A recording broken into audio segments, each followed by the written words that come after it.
School के दिनों में हम लोग एक गाना बहुत गुनगुनाया करते थे, सारे जहां से अच्छा हिंदोस्तां हमारा। लेकिन क्या आप जानते हैं कि आज़ादी मिलना और रिपब्लिक बनना ये दोनों बहुत अलग चीज़ें हैं। इंडिया में जो आज़ादी की जंग लड़ी जा रही थी वो सफ़र 15 अगस्त 1947 पर ख़त्म नहीं होता है, बल्कि ये सफ़र 26 जनवरी 1950 पर जाकर पूरा होता है। आज हम बात करेंगे उस पूरे हिस्टोरिकल जर्नी की जहां भारत ने सिर्फ ब्रिटिश रूल से नहीं बल्कि कॉलोनियल सोच से भी आज़ादी पाई। आज हम डिकोड करेंगे इंडिया के कॉन्स्टिट्यूशन का वो सफ़र जो हमें एक कॉलोनी से एक सॉवरेन डेमोक्रेटिक रिपब्लिक बना गया। तो चलिए इस चर्चा को शुरू करते हैं। वीडियो पसंद आएगी तो अपने दोस्त, मित्र, परिवारजन और छोटे भाई बहनों के साथ जरूर शेयर करिएगा। तो सबसे इंपॉर्टेंट डेट मैं आपको बताऊंगी वो है 26 जनवरी 1930।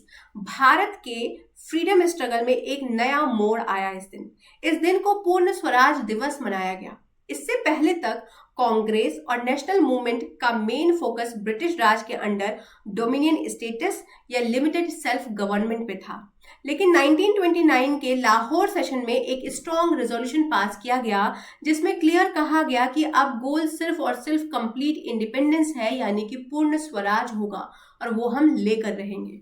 26 जनवरी 1930 को हमारे पूरे देश में लोगों ने मीटिंग्स किया, प्रभात फेरी हुई, पब्लिक गैदरिंग्स हुई और एक प्लेज लिया गया कि हम ब्रिटिश रूल को एक्सेप्ट नहीं करेंगे, डोमिनियन स्टेटस को रिजेक्ट कर देंगे और अपना खुद का सॉवरेन इंडिपेंडेंट भारत बनाने के लिए स्ट्रगल जारी रखेंगे।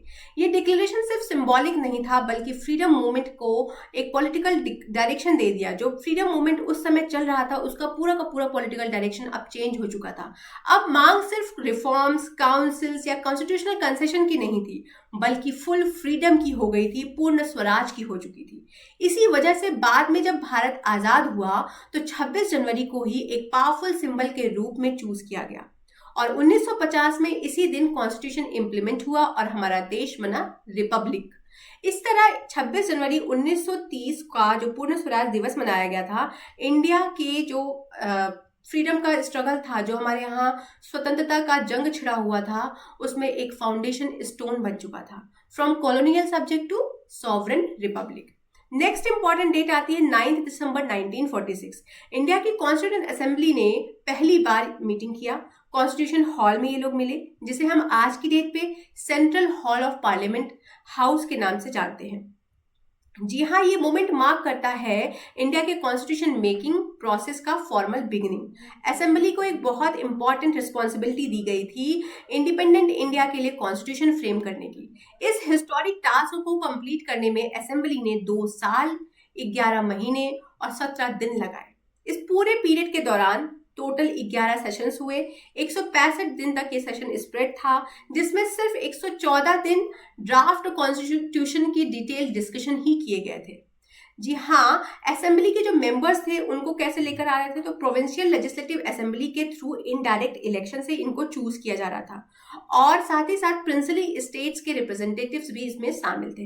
इस प्रोसेस ने इंश्योर किया कि कॉन्स्टिट्यूशन सिर्फ कुछ लोगों का डिसीजन ना हो बल्कि एक ब्रॉडली रिप्रेजेंटेटिव्स और डेलिब्रेटिव प्रोसेस का रिजल्ट हो। थर्ड इंपॉर्टेंट डेट आता है 15 अगस्त 1947, जिस दिन हमें इंडिपेंडेंस मिला, जिस दिन हमें आजादी मिली। हमारा देश आजाद हुआ, लगभग 2 सदियों की कॉलोनियल रूल का ऑफिशियल एंड हुआ।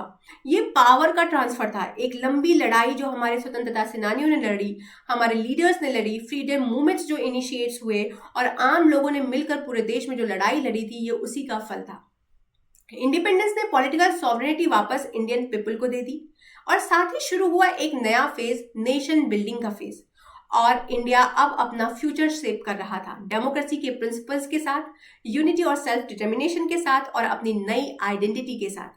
फोर्थ इंपॉर्टेंट डेट है 26 नवंबर 1949। ध्यान रखिएगा, मैं नवंबर की बात कर रही हूँ, 1949 में 26 नवंबर की बात, जिस दिन कॉन्स्टिट्यूशन ऑफ इंडिया को अडॉप्ट किया गया था। लगभग 3 साल की डिस्कशन के बाद कॉन्स्टिट्यूएंट असेंबली ने 26 नवंबर 1949 को कॉन्स्टिट्यूशन ऑफ इंडिया को ऑफिशियली अडॉप्ट किया।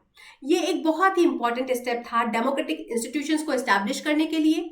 ड्राफ्टिंग प्रोसेस के दौरान असेंबली ने डिटेल में डिस्कस भी किया कि इंडियन स्टेट का नेचर कैसा होगा, सिटीजन्स के राइट्स और ड्यूटीज क्या होंगे, गवर्नमेंट के डिफरेंट पार्ट्स के बीच में पावर का बैलेंस कैसे होगा और सोशल जस्टिस और इक्वालिटी के सेफगार्ड्स क्या होंगे।